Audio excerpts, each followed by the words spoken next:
ଯେତେବେଳେ ନିଜେ ବଡ଼ଦାଣ୍ଡକୁ ଓହ୍ଲାଇ ଆସନ୍ତି ନା ଦିଅନ୍ତି ନବଦିନାତ୍ମକ ଯାତ୍ରା। এই নবদিনাত্মক যাত্রার আয়ু মধ্যে ଏକ ତାତ୍ପର୍ଯ୍ୟ ରହିଛି। ରାଣୀ ଗୁଣ୍ଡିଚା ଏବଂ ରାଜା ଇନ୍ଦ୍ରଦେବଙ୍କର 18 ଗୋଟି ସନ୍ତାନ ଥିଲେ। ମହାପ୍ରଭୁ କହିଲେ ତୁମେ ତ ମନ୍ଦିର କଲ, ଏତେ ବଡ଼ ସୁନ୍ଦର ଜିନିଷ କଲ, ସବୁ କିଛି କଲ, ତୁମେ କି ବଡ଼ ଉଚ୍ଚ ମାଗ। ମହାରାଣୀ ଗୁଣ୍ଡିଚା କହିଲେ ହେ ପ୍ରଭୁ, ଆପଣ ଯଦି ଆମକୁ ଏତେ ଦୟାବଶ ହୋଇଛନ୍ତି ତେବେ ଏହି ବର ପ୍ରଦାନ କରନ୍ତୁ, ଆମର ବଂଶରେ କେହି ନ ରହୁ, ରାଜା ଇନ୍ଦ୍ରଦ୍ୟୁମ୍ନ ଏବଂ ରାଣୀ ଗୁଣ୍ଡିଚା ନିବଂଶ ହେଉ। ମହାପ୍ରଭୁ ବଡ଼ ଆଶ୍ଚର୍ଯ୍ୟରେ କହିଲେ 18 ଗୋଟି ପୁଅ ତୋର ନିପାତ ହେଲେ ତୁ କିପରି ପିଣ୍ଡ ପାଇବୁ? ସେଇଠି ଗୁଣ୍ଡିଚା ରାଣୀ କହିଲେ ବର୍ଷରେ ଥରେ ଆପଣ ଶ୍ରୀ ଗୁଣ୍ଡିଚା ରଥଯାତ୍ରା କରି ତା ମାଧ୍ୟମରେ ମତେ ପିଣ୍ଡ ପାଣି ଦେବେ, ମତେ ଦେଖିବାକୁ ଆସିବେ, ମୁଁ ଆପଣଙ୍କର ମାଉସୀ ମା ହୋଇ ରହିବି। ଅର୍ଥାତ୍ ଶ୍ରୀଦେବୀ ଉପରେ ଆହୁରି ମଧ୍ୟ ଏହି ଶ୍ରୀମନ୍ଦିରରେ ଲକ୍ଷ୍ମୀ ସନ୍ତାନୀ ଏବଂ ଭକ୍ତମାନଙ୍କୁ ନେଇ ଭଗବାନ ଐଶ୍ୱର୍ଯ୍ୟ ଲୀଳା କରୁଛି। ନବଦିନ ରଥଯାତ୍ରାରେ ମାଧୁର୍ଯ୍ୟ ଲୀଳା ପ୍ରଦର୍ଶନ କରି ଜନ୍ମବେଦୀକୁ ଆସନ୍ତି। ସେଇଥିପାଇଁ ଭଗବାନ ଶ୍ରୀକୃଷ୍ଣ ଯେପରି ମଥୁରାରେ ଜନ୍ମ କରି ବ୍ରଜଧାମ ବୃନ୍ଦାବନକୁ ମାଧୁର୍ଯ୍ୟ ଲୀଳା ବିସ୍ତାର କରିଥିଲେ, ଜଗନ୍ନାଥ ଐଶ୍ୱର୍ଯ୍ୟ ପୀଠ ନୀଳାଚଳରେ ରଥଯାତ୍ରା ଫଳରେ ମାଧୁର୍ଯ୍ୟ ପୀଠ ସୁନ୍ଦରତା ବା ଦିବ୍ୟ ବୃନ୍ଦାବନକୁ ଗମନ କରି ଗୋପୀମାନଙ୍କ ସହିତ ମହାରାସ ଲୀଳା ଉପଭୋଗ କରନ୍ତି। ଏହି ଗୁଣ୍ଡିଚା ମନ୍ଦିରକୁ ମହାରାସ ବେଦୀ କୁହାଯାଏ। ସେଇଥିପାଇଁ ଚୈତନ୍ୟ ଚରିତାମୃତରେ ମହାପ୍ରଭୁ କହିଲେ ବୃନ୍ଦାବନ ଦେଖିବାରେ ଗେଲା ଜଗନ୍ନାଥ, ଶୁଣି ଲକ୍ଷ୍ମୀ ଦେବୀ ମନେ ହୋଇ ଅସହାୟ, ଗୀତ ସମ୍ପତ୍ତି ଛାଡ଼ି କେନେ ଗେଲା ବୃନ୍ଦା, ତାରେ ହାଂସ କରିତେ ଲକ୍ଷ୍ମୀ କରିଲା ସାନନ୍ଦା, ଲକ୍ଷ୍ମୀ ରଞ୍ଜନରେ ଆନି କରୟପତି, ଧନ ଧନମୟ କର କର ମିନତି। এই ଗୁଣ୍ଡିଚା ରଥଯାତ୍ରାର 3ଟି ପର୍ଯ୍ୟାୟ ରହିଛି। ପ୍ରଥମ ପର୍ଯ୍ୟାୟ ରଥରେ ଗୁଣ୍ଡିଚା ମନ୍ଦିରକୁ ଠାକୁରମାନେ ବିଜେ କରିବେ। ଦ୍ୱିତୀୟ ପର୍ଯ୍ୟାୟରେ ଗୁଣ୍ଡିଚା ବା ଆଡ଼ପ ମଣ୍ଡପ ବା ମହାବେଦୀରେ ଅବସ୍ଥାନ କରିବେ ଏବଂ ତୃତୀୟ ପର୍ଯ୍ୟାୟ ହେଉଛି ବାହୁଡ଼ା ଯାତ୍ରା। ଆପଣମାନେ ସମସ୍ତେ ଅବଗତ ହୋଇଥିବେ ଅକ୍ଷୟ ତୃତୀୟା ଦିନ ରଥ ଅନୁକୂଳ ହୁଏ। ରଥ ସମ୍ପୂର୍ଣ୍ଣ ହୋଇ ଅମାବାସ୍ୟା ପରଦିନ ସିଂହଦ୍ୱାର ସମ୍ମୁଖରେ ଲାଗେ। 3ଟି ରଥ ରଥଯାତ୍ରା ଦିନ ମହାପ୍ରଭୁଙ୍କ ସକାଳ ଧୂପ ସରିବା ପରେ କାହାଣୀ ମଣ୍ଡପ ଉପରେ ରଥ ପ୍ରତିଷ୍ଠା ପାଇଁ ଦେଉଳ ପୁରୋହିତ ବନ ଜାଗ ଭିତରେ ହୋମ କରନ୍ତି। ଆଷାଢ଼ ମାସ ଶୁକ୍ଳପକ୍ଷ ଦ୍ୱିତୀୟା ତିଥିରେ ଏହି ରଥଯାତ୍ରାର ଆରମ୍ଭ ହୁଏ। ଦ୍ୱିତୀୟାଙ୍କି ଘୋଷଯାତ୍ରା ବିଧୀୟତେ। ଏହି ଦିନ 3 ରଥରେ ଚତୁର୍ଦ୍ଧାମୂର୍ତ୍ତି ଶ୍ରୀମନ୍ଦିରର ଉତ୍ତର ପ୍ରାୟ 1.5 ମାଇଲ ଦୂରରେ ଥିବା ଗୁଣ୍ଡିଚା ମନ୍ଦିରକୁ ମହାଆଡ଼ମ୍ବରରେ ବିଜେ କରନ୍ତି। ବଡ଼ ଠାକୁର ବଳଭଦ୍ର ଯିଏକି ସ୍ୱୟଂ ଶଙ୍କର ଯେଉଁ ବିଜେ କରନ୍ତି ସେହି ରଥର ନାମ ତାଳଧ୍ୱଜ। ସେହିପରି ଦେବୀ ସୁଭଦ୍ରା ଯେଉଁ ରଥରେ ବିଜେ କରନ୍ତି ତାର ନାମ ଦେବଦଳନ। ସୁଭଦ୍ରାଙ୍କ ସହିତ ଚକ୍ରନାଥ ସୁଦର୍ଶନ ରଥରେ ବିଜେ କରନ୍ତି। ମହାବାହୁ ବ୍ରହ୍ମାଣ୍ଡ ଗୋଚର ଶ୍ରୀ ଜଗନ୍ନାଥ ନନ୍ଦିଘୋଷ ରଥରେ ବିଜେ କରି ଜନ୍ମବେଦୀକୁ ଯାତ୍ରା କରନ୍ତି। ଆଗକାଳରେ ବଡ଼ଦାଣ୍ଡକୁ ମାଳିନୀ ନଦୀ 2 ଭାଗରେ ବିଭକ୍ତ କରିଥିଲା, ତେଣୁ 6ଟା ରଥ ଦରକାର ହେଉଥିଲା। ବର୍ତ୍ତମାନ ଆଉ ସେ ନଦୀ ଅନଳ ଗର୍ଭରେ ଲୀନ ହେଲାଣି। ବୀର ନରସିଂହ ଦେବ ସେଇ ମାଳିନୀ ନଦୀକୁ ପୋତିଥିଲେ। ଇତିହାସ କହେ ଏ ରାଜା ବାଙ୍କି ମୁହାଣ ପୋତାଇଲେ 6 ରଥ ହେଉଥିଲା, ତାହା ରାଜା ନଈ ପୋତାଇ 3 ରଥ କରାଇଲେ। ଶ୍ରୀ ଜଗନ୍ନାଥ ରଥ ନିର୍ମାଣ ରଥ ସଂହିତାରେ ଲିଖିତ ଅଛି। ଫାଶୀ କାଠ ରଥର ମୁଖ୍ୟ ଅଙ୍ଗ। ଏହା ସହିତ ବହୁଳା ଅସନ ମଧ୍ୟ ବ୍ୟବହାର କରାଯାଏ। 274 ଖଣ୍ଡ ବିଭିନ୍ନ କିସମର କଞ୍ଚା କାଠ ଅଣାଯାଏ। ମଇ 37 ଖଣ୍ଡ, ଶିମିଳି 26 ଖଣ୍ଡ, ଗମାରି ଖଣ୍ଡେ, କଦମ୍ବ 4 ଖଣ୍ଡ, ପଣସ 20 ଖଣ୍ଡ, ପାଳଧୁଆ 85 ଖଣ୍ଡ, ଦେବଦାରୁ 21 ଖଣ୍ଡ, କାଳଚୁଆ 60 ଖଣ୍ଡ ଏବଂ ମହାନିମ୍ବ 20 ଖଣ୍ଡ ଆବଶ୍ୟକ ହୁଏ।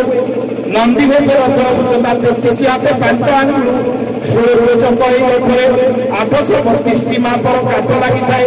ଏହି ରଥର ରକ୍ଷକ ସ୍ୱୟଂ ଗରୁଡ଼ ଧ୍ୱଜାରେ ହନୁମାନ ବିରାଜମାନ କରିଥାନ୍ତି। ଆୟୁ ବର୍ଷ ଚକ୍ର ସାରଥୀ ରାଉତ ରଥକୁ ରକ୍ତପିତ କପଡ଼ାରେ ଆବରଣ କରାଯାଏ। ରଥର ଶିରରେ ଅବସ୍ଥିତ ଦେବତା ହେଲେ କଲ୍ୟାଣ ସୁନ୍ଦର, ଶକ୍ତି, ବିମଳା ଏବଂ ବିରଜା। ରଥର 9 ଜଣ ପାର୍ଶ୍ୱ ଦେବତା ଥିଲେ ହନୁମାନ, ରାମ, ଲକ୍ଷ୍ମଣ, ନାରାୟଣ, କୃଷ୍ଣ, ଗୋବର୍ଦ୍ଧନ ଶ୍ରୀକୃଷ୍ଣ, ଚିନ୍ତାମଣି, ରାଘବ ଏବଂ ନୃସିଂହ। ରଥରେ ସଂଯୋଜିତ ଶୁକ୍ରବର୍ଣ୍ଣର 4ଟି ଅଶ୍ୱାରେ ପଳାଶ, ଶଙ୍ଖ, ଶ୍ଵେତ ଏବଂ ହରିଦାସ। ରଥର ଦୌଡ଼ି ହେଲା ଶଙ୍ଖଚୂଡ଼ ନାମୀ ନାଗୁଣୀ। ରଥର ମୁଖ ହେଲା ନନ୍ଦୀ ମୁଖ, ଦେବୀ ଯୋଗମାୟା ଭୈରବ ଏକ ପାଦ। ରଥର କୁମ୍ଭ ହେଲା ହିରଣ୍ମୟ, ଦ୍ୱାରପାଳ ଜୟ ଆଉ ବିଜୟ। ନେତବା ବାନାର ନାମ ତ୍ରୈଲୋକ୍ୟ ମୋହିନୀ। ତାଳଧ୍ୱଜ ରଥ 32 ହାତେ 10 ଆଙ୍ଗୁଳ। ଏହି ରଥରେ 763 ଖଣ୍ଡ କାଠ ଲାଗିଛି।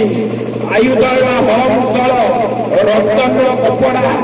ଶିରରେ ଅନନ୍ତ ନାଗ, ପାର୍ଶ୍ୱ ଦେବତା ଗଣେଶ, କାର୍ତ୍ତିକ, ସର୍ବମଙ୍ଗଳା, ହଳାୟୁଧ, ମୃତ୍ୟୁଞ୍ଜୟ, ନାଗମ୍ବର, ମହେଶ୍ୱର, ଶେଷଦେବ, ରୁଦ୍ର, ସାତ୍ୱକୀ, ଅଷ୍ଟବସୁ। ରଥର ସାରଥୀ ହେଲେ ମାତଳି। ରଥର ରକ୍ଷକ ହେଲେ ଭାସ୍କର, ବାସୁଦେବ, ରୁଦ୍ର ଏବଂ ନୃସିଂହ। କୃଷ୍ଣ ବର୍ଣ୍ଣର ଅଶ୍ଵ ଏହି ରଥରେ ଯୋଚାଯାଏ।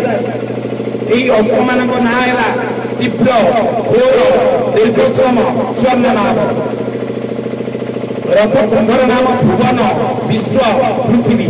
ଦ୍ୱାରପାଳ ହେଲେ ନନ୍ଦ ଆଉ ସୁନନ୍ଦ। ପଦ୍ମଧ୍ୱଜ ବା ଦେବଦାରୁଣ ରଥର ଉଚ୍ଚତା 141 ହାତ। କାଠ ଲାଗିଛି 593 ଖଣ୍ଡ। ଚକ୍ର ସଂଖ୍ୟା 12। ରଥର ରକ୍ଷକ ବନଦୁର୍ଗା ବା ଉଗ୍ରଚଣ୍ଡୀ। ଧ୍ୱଜାଧିପତି ହେଲେ ତ୍ରିପୁରା ସୁନ୍ଦରୀ।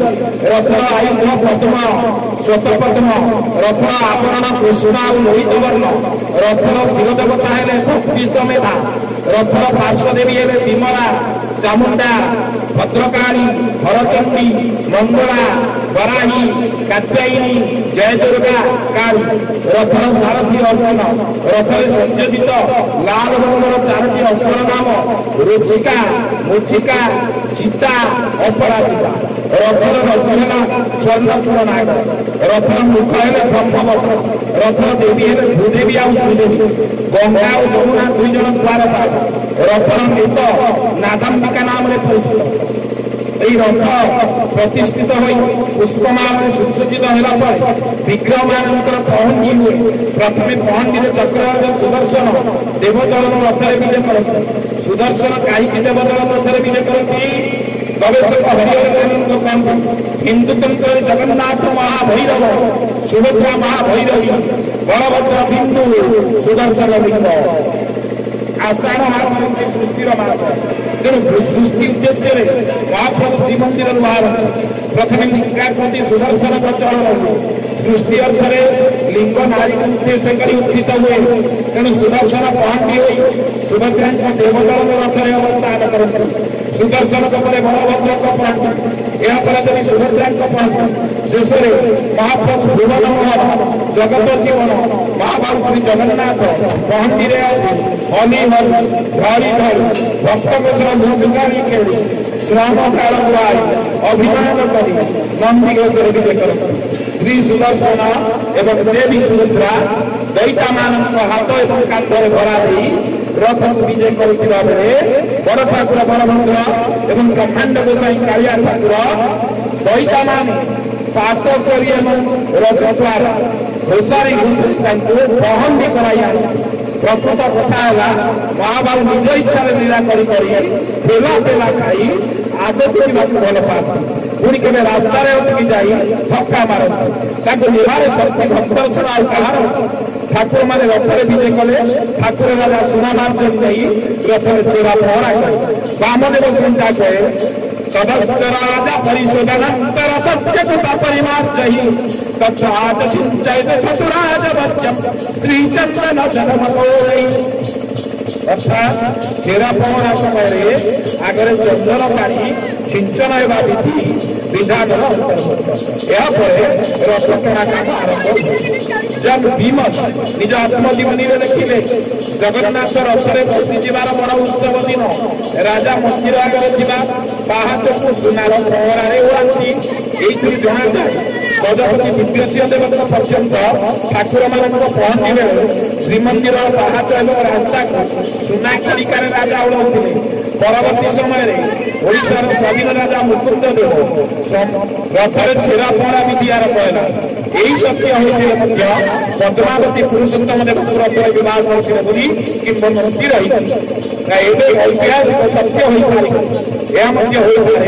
जन भीम राजा छेरा पहरा बदल भूल श्रीमंदिर पाहाच बोले विचित्र रामायण विश्वनाथ खुटिया श्री जगन्नाथ चढ़ी नंदी गीता घरे भी जाय देखी नागन गंधर्व किन्नर शक्ति जाय जाय रत्नकुंड मुकुट व्याघ्रन कबीर चैल कंठीमाल हृदय पुरी पद पद्ममाल पाद भक्त मान गणन कंकीरार बड़दाण्ड महाप्रभु हरि हरि दोहरी दोहरी भक्त मान मनस को मोही एकाधारे धीरे धीरे गति करिबारे लागिछि एवं यज्ञ वेदी उतरिय विष्णु जन्म भूमि प्रभु पूर्व मया भगवता सप्ताह मंडल सप्तोत दृष्टा विमुक्त शतमंत भाषणे नीलाशोदश वर्षाणि त्रिकालातिष्ठन्यतो विश्व दर्शन जत परं भवति भूपते तत्फलं समाप्नोति महादेव निरीक्ष्यतम् एकाहमपि चन्द्राय विष्णुपरिरीक्ष्यता तस्मात् गुणकृत्यं प्राप्तुः परमपदे निरंतर भावे रात्रि यही जगन्नाथ को दर्शन कर जो पुण्य हुए से फल महादेव देव दर्शन कर मिले इतरे मनुष्य जगन्नाथ को दिन में दर्शन करने अपेक्षा राति दर्शन कर 10 गुण उत्तम फल पाए यही पूजे जगन्नाथ को दर्शन करती से कौन दुर्गतिर शिकार होना तेना आसतु हे भक्तगण हे बड़भंगिरार आदिवासी गण आज आम समस्ते एकत्रित हो महाप्रभुंर घोषयात्रा तल्लीन हो महाप्रभु ठारे निजर भक्ति पुष्प अर्पण करवा भगवान किसी चाहती ना केवल भक्ति दरकार तुम्हें मत जिते भक्ति कर तुमको से प्रदान करी भक्त विश्वास काठारू भक्त जेबे मते स्मरे सकल कर्म करिए भक्त जो मुहूर्त भगवान को स्मरण करी से मुहूर्त भगवान समस्त पाप ताप को विनाश करी भक्तर बंधन निवास करी भक्त को उद्धार करी हे महाप्रभु आपण समस्त भक्त मानकर हृदय बंधन अवतार करी भक्तर मन को निर्मल कराई आपण समर्पित भाव प्रदान करंतु यही गणभंगिरार आदिवासी यही गणभंगिरा मान आदिवासी मानकर मंगल कामना एवं एठारे उपस्थित समस्त भक्त मानकर जगन्नाथ प्रेमी मानकर महाप्रभु उन्नत करंतु जय जय श्री जगन्नाथ जय जय श्री जगन्नाथ जय जय श्री जगन्नाथ जय जगन्नाथ।